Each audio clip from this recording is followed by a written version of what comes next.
The text arrived between helping customers at my boutique, a small haven of curated vintage clothes I'd built from scratch while he built his empire. I'm leaving you and moving to Miami with my 20-year-old girlfriend. I've already emptied our joint account. Haha. It was signed your husband, Richard. Just like that.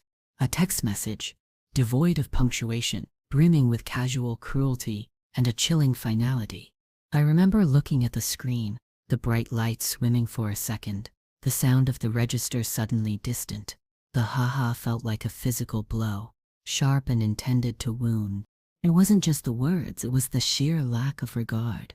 The reduction of nearly 20 years of shared life, of dreams built and compromises made, to a few lines of sterile text and a digital laugh. My hands were steady as I folded the cashmere sweater a woman had just purchased. My voice was level as I thanked her. Inside, though, a quiet, cold space began to open up. A void that was less about sadness and more about a dawning, terrifying understanding of the landscape I now stood on. It was a landscape stripped bare, familiar yet alien. The world outside the boutique window looked the same.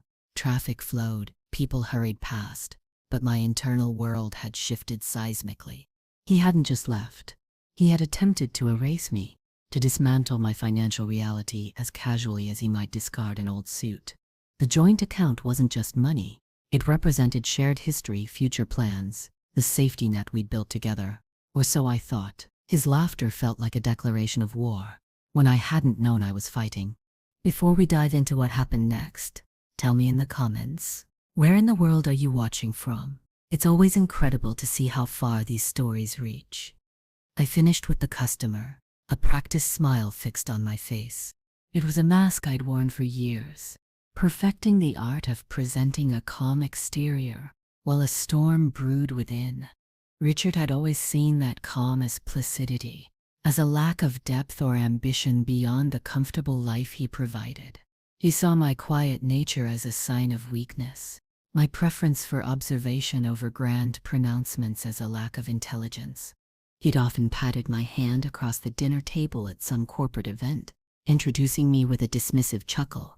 And this is Clara, my little entrepreneur, runs a charming little shop, my shop, which had grown from a single rack in a borrowed corner to a thriving business with 3 employees and a loyal clientele, was always little and charming, never successful or serious in his eyes.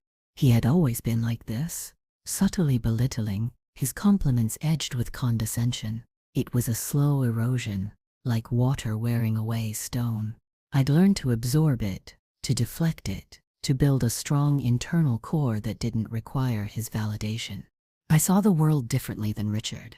While he chased external markers of success, bigger deals, faster cars, younger partners, I found satisfaction in creation, in connection, in the quiet power of building something real and sustainable. The text, in its brutal honesty, was simply the final, undeniable confirmation of a truth I had long suspected. He didn't see me. Not the real me. He saw a projection, a convenient accessory to his life, easily discarded when it no longer served his purpose. The thought didn't bring tears. It brought a chilling clarity. My hands, still folded over the counter after the customer left, didn't tremble. They felt steady, grounded.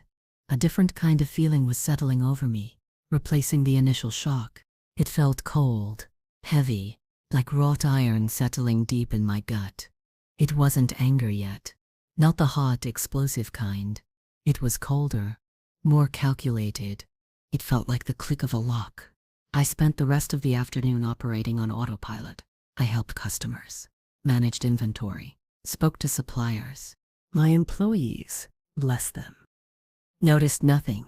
This was the advantage of years of emotional restraint.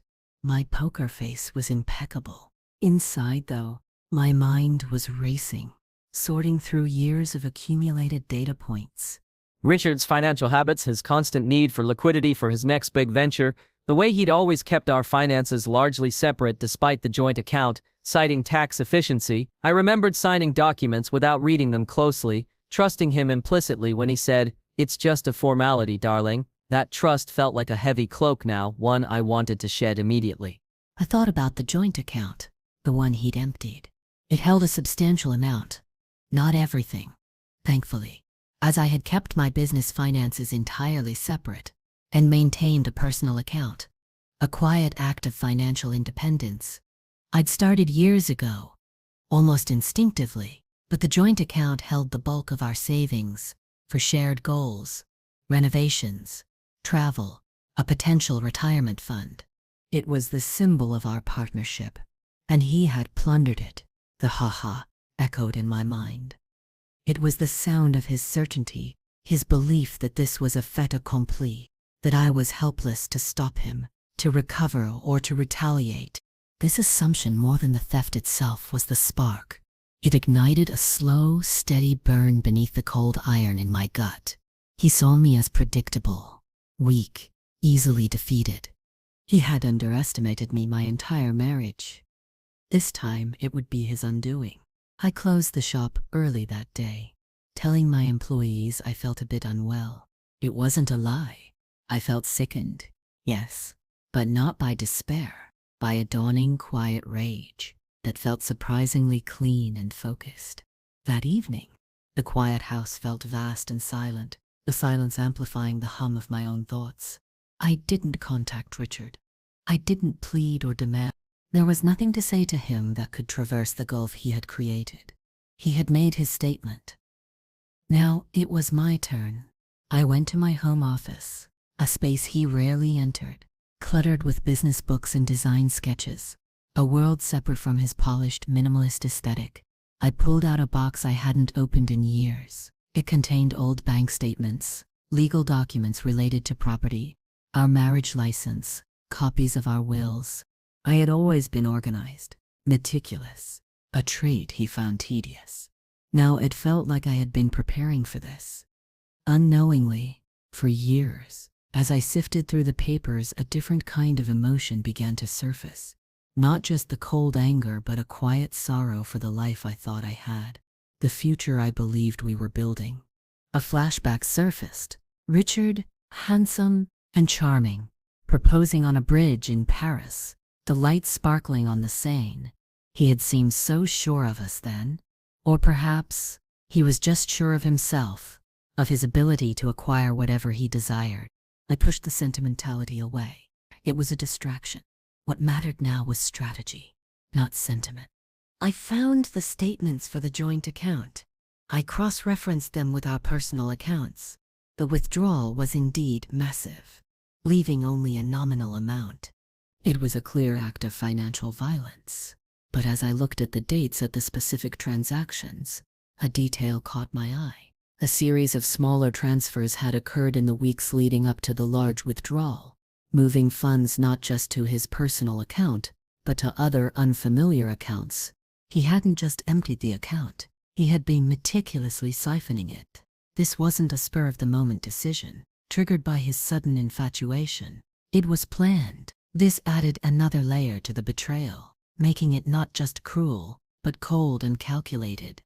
The ha-ha wasn't just gloating, it was the sound of a trap sprung. But he had only sprung half of it. The next day, I called my lawyer, Sarah Jenkins. Sarah was sharp, intelligent, and crucially, she understood corporate structures and high-net-worth divorces, having handled several cases involving Richard's peers. I had met her years ago through a businesswomen's group, and we'd stayed in touch. She knew about my shop, about my independent financial standing. I told her everything, laying it out calmly, fact by fact, the text message, the emptied joint account, the prior suspicious transfers, his departure for Miami with a significantly younger woman. Sarah listened, her questions precise and clinical. She didn't express shock or pity. Her focus was immediately on the legal landscape. Financial misconduct, clear intent to deprive, she murmured, more to herself than to me, and abandonment. She asked about assets, his business interests, any prenuptial agreements. We hadn't had one. She asked about my business, its valuation, its structure. She saw my shop, not as a charming little boutique, but as a valuable independent asset, an anchor in the storm. This felt profoundly validating. Finally, someone saw my strength, my financial reality, for what it was. Sarah didn't underestimate me.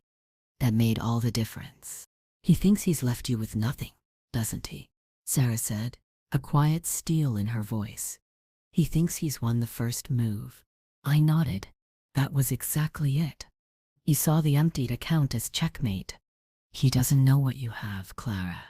She continued, what you've built independently, and he doesn't know what we can uncover. We discussed strategy. Sarah suggested we move swiftly and decisively before Richard could further conceal assets or establish residency in a state with different divorce laws.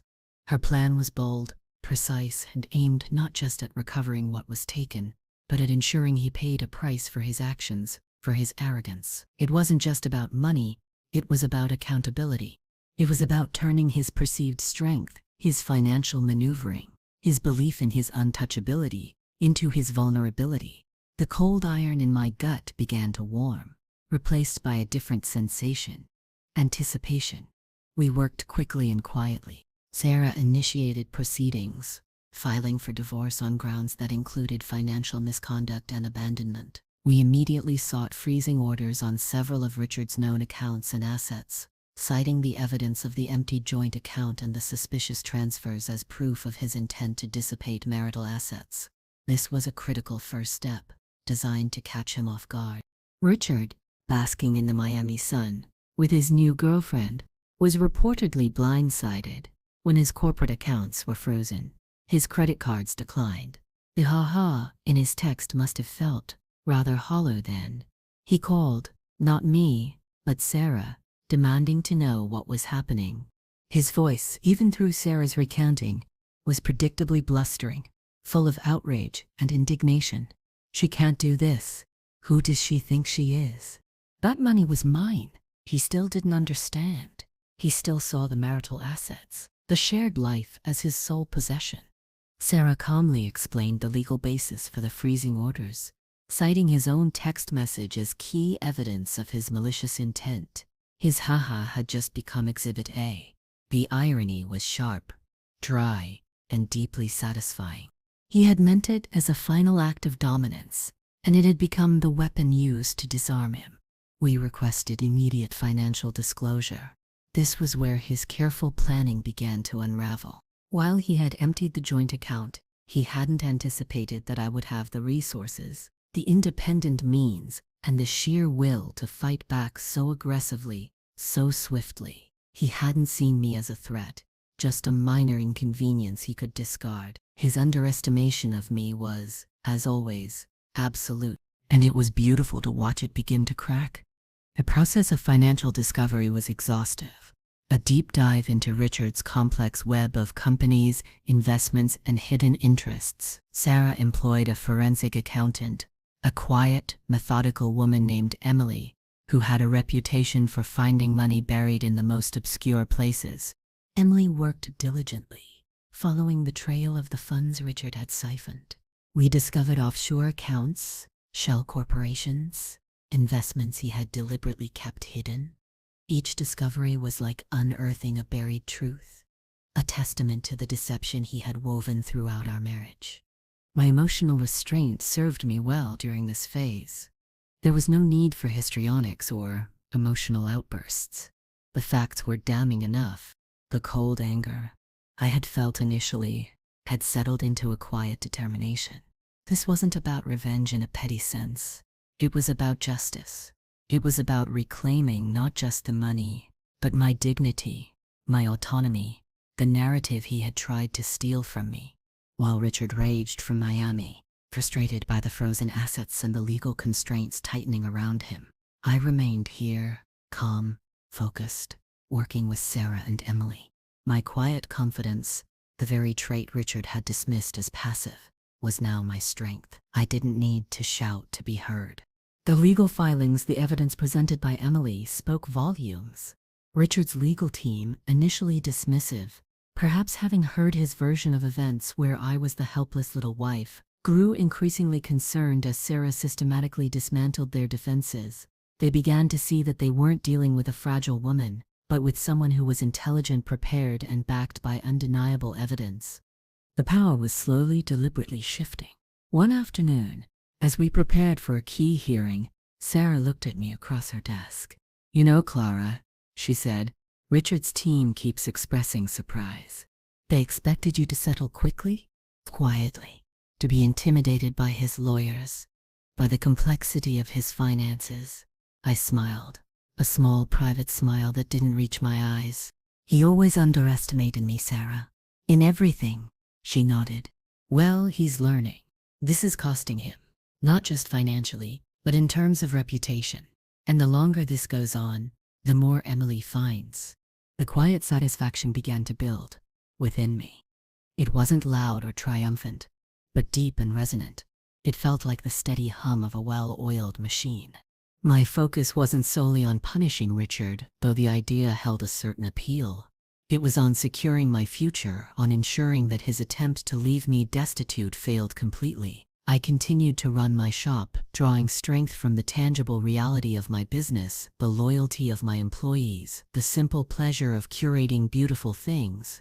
It was a grounding force, a reminder that my worth wasn't tied to Richard's wealth or his opinion of me. My value was inherent, built brick by brick, life choice by life choice. The contrast between my quiet, productive life and Richard's increasingly desperate attempts to wriggle free from the legal vise felt like a metaphor for our entire marriage.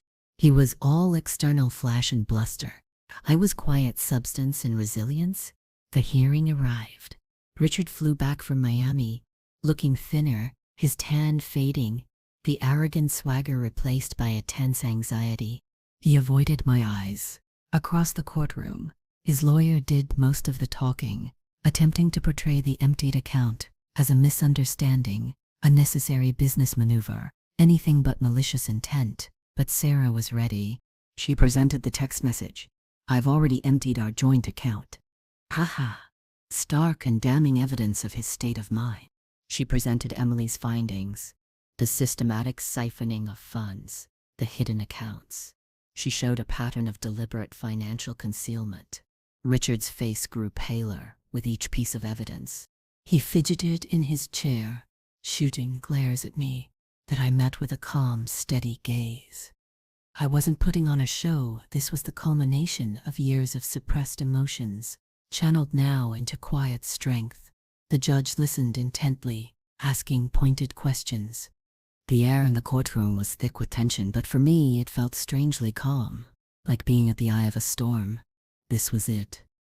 The moment his calculated cruelty was laid bare, legally and unequivocally. He had thought his actions were untraceable, his power absolute. He had confused his financial leverage with intellectual superiority. He was wrong.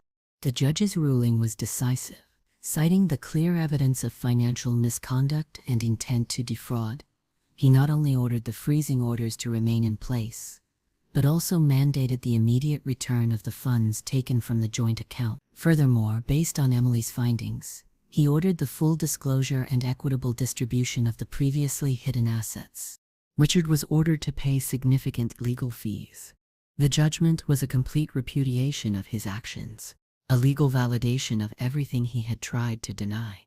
As the judge read the ruling, I watched Richard. The color drained from his face. His jaw tightened. He looked at me then, his eyes wide with disbelief, with a dawning comprehension that was instantly replaced by fury. He hadn't just lost the money, he had lost control. He had been defeated by the woman he had so casually discarded, the woman whose strength he had never bothered to see. The ha-ha came back to my mind, but this time it sounded hollow, distant, replaced by the quiet echo of the judge's gavel. It wasn't the end of the process. There would be asset division negotiations, but the core victory was won. He had never seen it coming. He had been so consumed by his own perceived cleverness, his own power, that he was blind to the quiet resilience, the meticulous preparation, the steely resolve of the woman he married. Leaving the courtroom, Sarah put a hand on my arm. "You did it, Clara." I nodded, the quiet satisfaction now a warm, steady current flowing through me. It wasn't the explosive joy of a Hollywood movie ending, but something deeper, more grounded. It was the feeling of standing upright after being knocked down, of reclaiming stolen ground. Richard stalked out ahead of us, surrounded by his lawyers, his face a mask of impotent rage. He still didn't look at me directly. He couldn't. I thought about his text, about the haha. That laughter had been meant to diminish me, to leave me feeling small and broken. Instead, it had fueled me. It had been the sound of his overconfidence, the fatal flaw I had quietly observed for years. He was so sure he held all the cards, never realizing I had been building my own hand, piece by careful piece, in a game he didn't even know we were playing. The money was important, of course. It represented years of my life, of shared sacrifice, and it would secure my future. But the true victory wasn't just financial. It was personal. It was the quiet triumph of being underestimated, and then proving them utterly wrong. It was the knowledge that I had navigated his storm and emerged stronger, whole, and irrevocably free. The house still felt quiet, but it no longer felt empty. It felt like my own. The future stretched ahead, uncertain but full of possibility, built on a foundation I had solidified myself, not on promises made in Parisian moonlight or bank accounts controlled by someone else. I walked out into the sunlight, feeling the warmth on my face. The weight of the world lifted just enough to allow me to breathe freely, fully for the first time in a very long time. The quiet revenge was complete. The earned pride had settled in, and he, the man who thought he'd won with a text and a laugh, was left standing in the ruins of his own arrogance, wondering how it had all gone so wrong. He never saw it coming, not until it was too late. And that, perhaps, was the most satisfying part of all.